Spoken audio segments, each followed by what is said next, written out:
Well, the first thing a student needs to do when they're interested in applying for financial aid is they need to apply for admission to any of the colleges that they're interested in attending, because a student needs to apply for admission, submit their transcripts, be accepted to that institution before financial aid can be offered. So the very first step is the admissions process to get that process completed.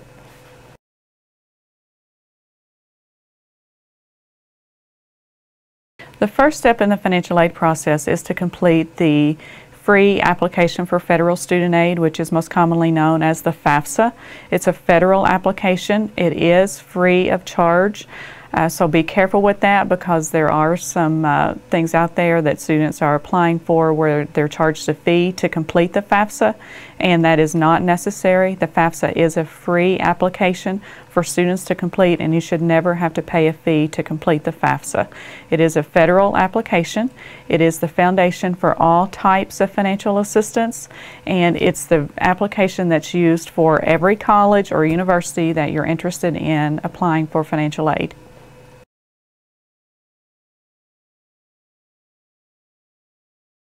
It's both. There are paper applications available, but most students are completing that online.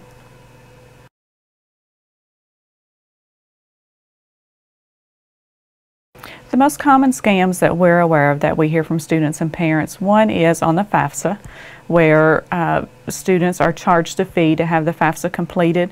And again, that's a free application. Students should not be paying to have that completed. So that scam is out there. And then scholarship scams. If students and parents are applying for scholarships and the agency is guaranteeing them scholarships and for a certain fee, those are things to be careful. You need to definitely do a lot of research on any type of scholarship searches that guarantee particular types of scholarships or guarantees you a certain amount of scholarships, because those usually are scams.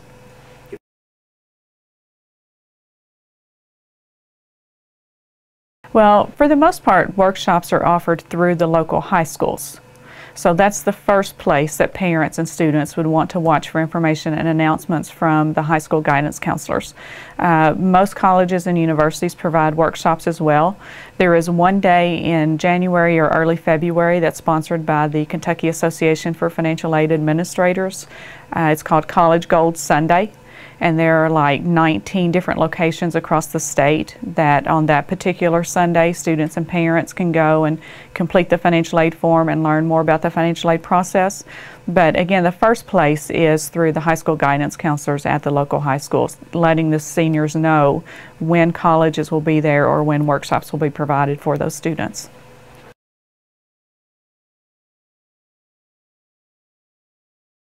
For the most part, they need their parents' prior year tax returns.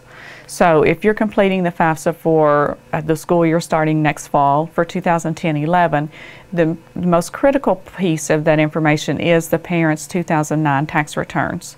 So timeline is very important.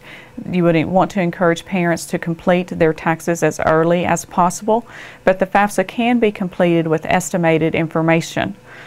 So parents wouldn't have to have, but if they have a general idea of what their tax returns are going to look like, they can go ahead and complete the FAFSA based on an estimated basis.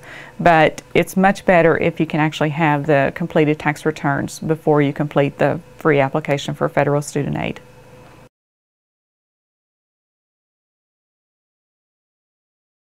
The FAFSA is available January the 1st. Of every year, and of course all students, regardless if you're a freshman, sophomore, junior, or senior in college, you would have to complete that free application every year, and you can't submit it until after January the 1st. So that's very important for students and parents to realize that the application process, the financial aid application process, begins January the 1st of every year.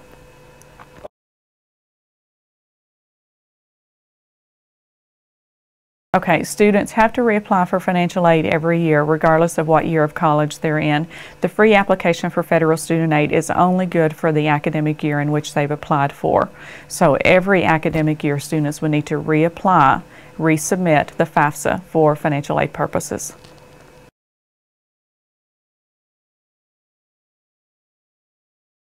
Once the students and parents have completed the FAFSA, the free application for federal student aid. It is the foundation for all types of aid.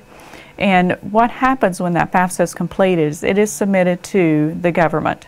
They actually take the information submitted on the FAFSA and they will determine the student's expected family contribution, which is called the EFC. That expected family contribution is used, it's the same for every school, every type of school, public, private, community college, it doesn't matter. The EFC doesn't change for that student regardless of what type of school they plan to attend. And what the government is saying is, based on all of the resources submitted on the free application for federal student aid, this is how much that family can contribute toward 1 year of a college education.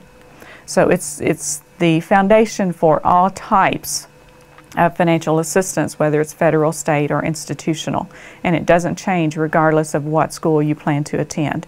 The FAFSA is the foundation for all types of aid, and it's critical that an application be completed as accurate as possible, because when the government determines that expected family contribution, that's the driver for Pell Grants, state grants, all types of aid. So to have the information on the FAFSA as accurate as possible will give the best picture of the expected family contribution or the resources that that family can contribute for 1 year.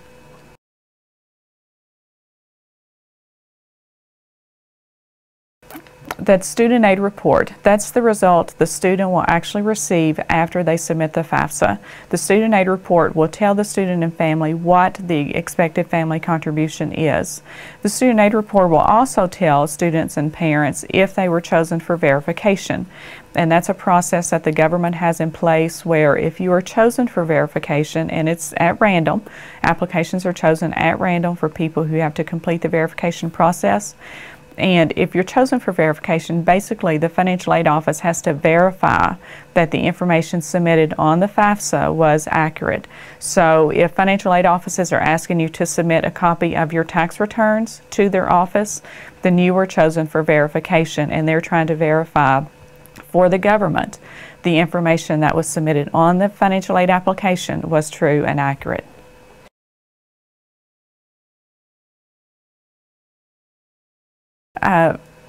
Just like a lot of things in life, and education is an investment. Parents and students should not think of it as an expenditure because of what you're going to gain and what you're going to be able to do after you earn that college education. That borrowing is an investment. It's not an expenditure, and students and parents should consider it that way so that they're investing in their future and what they're going to be able to do after they graduate from college.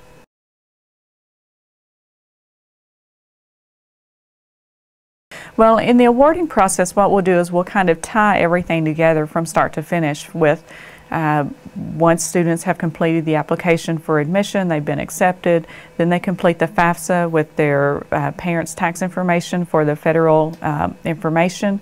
Once all those two steps have been completed, then on the free application for federal student aid, students and parents can list up to 6 colleges that they would like to receive that financial information. Once the colleges receive that information, what they will do is they will put together an award letter for students and parents.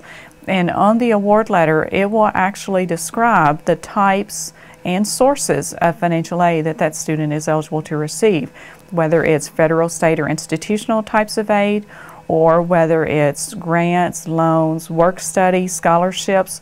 All of that will be displayed on that financial aid award letter that will be sent to students and parents.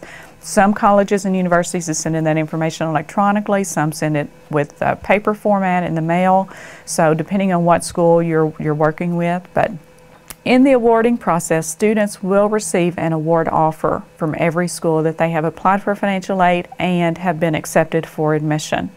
So in the state of Kentucky, with the independent colleges, when they receive their award letter, there will be an acceptance deadline. And in the state of Kentucky for the independent colleges, that deadline will be May the 1st, unless it's after May the 1st, and then it'll be a 2-week rolling basis. But that way, the students will have a chance to receive the award letters from the schools that they're interested in attending, and they can kind of compare and see what types of aid that they're eligible for at each school and determine exactly how much it's going to cost them to attend there. The awarding process, once you receive that award letter, you'll need to be sure and review it carefully because there is an award acceptance deadline. that you and your parents would need to be aware of so that you can accept and reject any of the types of award and return that back to the school before the award acceptance deadline.